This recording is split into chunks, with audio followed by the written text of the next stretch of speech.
Well, joining me now is Ying Yi Ann Cheng from Coolabah Capital, and she is the portfolio manager for the Switzer Higher Yield Fund. Ying Yi, great to see you. Great to see you, Pete. Okay, so people are getting a little bit worried about the stock market, coronavirus, the bond market. The yields have been falling lately, and of course, doomsday merchants seize upon this, hoping to get that crash that they've been praying for a long time. So you're the right person to ask these questions. So what is the bond market saying about the coronavirus Delta strain and a possible economic slowdown? Yeah, that's definitely been factored in. So bonds are rallying off the back of this. And, I suppose, that is a good reflection in that respect, because it does convey the fact that, okay, expectations are, lower rates.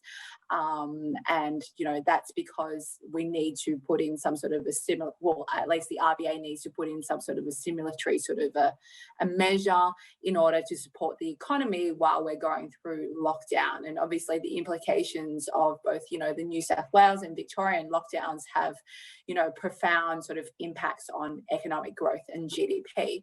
Obviously, subject to, I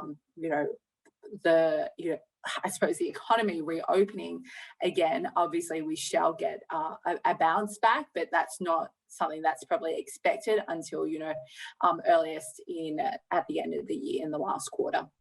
Yeah. Okay. So your colleague Chris Joy was fantastic in predicting us getting on top of the coronavirus and the fact that a vaccine would come much more before most people did. So what is his market crystal ball saying right now about the implications of this? Because sure, the bond market is responding to what might happen over the next quarter or two, but even you implied in that answer that maybe around the end of the year, we should see a rebound if the vaccination program does well. What is Chris saying to you guys in your meetings with him? Well, I mean, look, a lot of our views, are very centred upon, RBA QE, which is quantitative easing, i.e. their bond purchases. And, really our view around, rate hikes in the future is not something that we expect until, at least 2023. We expect that the RBA will continue to be doing bond purchases well into 2022. And the RBA actually announced in their July meeting, so earlier this month, that they would move to a more flexible stance on quantitative easing. And they did suggest that they would, reduce purchases from, $5 billion to $4 billion a week. However, as we expected, that July meeting decision to reduce it from $5 billion to $4 billion was a very marginal call. And it feels like it could have gone the other way as well. And the whole emphasis for them has been on flexibility, right? So, in the case of, pre-New South Wales lockdown, pre-Victorian lockdown, going from $5 billion to $4 billion would have made a lot of sense. But you could argue that, given what we're going through now, there is probably a strong case to not necessarily, reduce from $5 billion to $4 billion. And in fact, there are certain banks that are saying that, due to the impact of these lockdowns, the RBA will either backtrack on their table at their August meeting coming up, which is the first Tuesday, the 3rd of August, or at least say that they are considering that for their September meeting.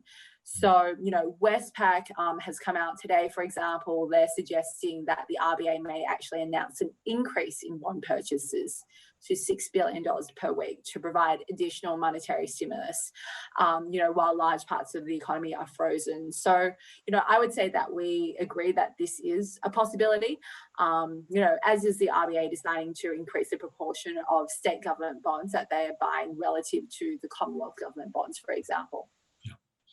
And you guys would be happy about that, because you kind of thought that the RBA going for what I call the tiny taper from 5 down to 4 billion was maybe a little bit too soon. Yeah, look, I mean, as emphasized, it's always been a flexible point of view. We actually felt that the 5 billion to 4 billion did make a lot of sense. And that's taking into account the fact that, had the RBA continued at their $5 billion per week pace, given that versus the backdrop of reduced Commonwealth bond issuance and reduced issuance from some of the states, beforehand, then, had they been continuing at the same pace, they would have actually been buying more bonds than was, issued in terms of their target, right? So 4 billion is just commensurate with that fall in issuance. But obviously we're in a slightly different situation a couple of weeks later with the New South Wales lockdown. So, as was always emphasised, flexibility is the key here. Okay. One last question, and you know how I love to make you look into the crystal ball and make big predictions. And I know you don't like doing it, but too bad. You're qualified to do it. So my question is, will a bigger and better vaccination rate overseas and here as well ultimately lead to a more confident bond market, and eventually we'll see yields probably rising, maybe around the time you're suggesting, end of the year when things look better? Yeah, I mean, I suppose the key point there would be, yes, vaccination rates, and definitely that, improvements in vaccination rates will have, a strong sort of knock-on effect in terms of boosting sort of confidence around, borders reopening and therefore economic activity. And so in that respect, I think the bond market will, progressively have to factor that into account. Obviously, high yields is actually not good for fixed rate bonds. It's good for floating rate notes, which is, that part of the market where we're focused on, running floating rate portfolios. So as rates move higher, on the back of, better growth, better economic conditions overall, that actually benefits us. So yeah, that is something that we are quite confident about over time, albeit, we know that Australia started its vaccination path, belatedly. However, it looks like we are on track and are, progressing at the same sort of linear phase as, some of the other sort of key developed countries that we consider to be peers.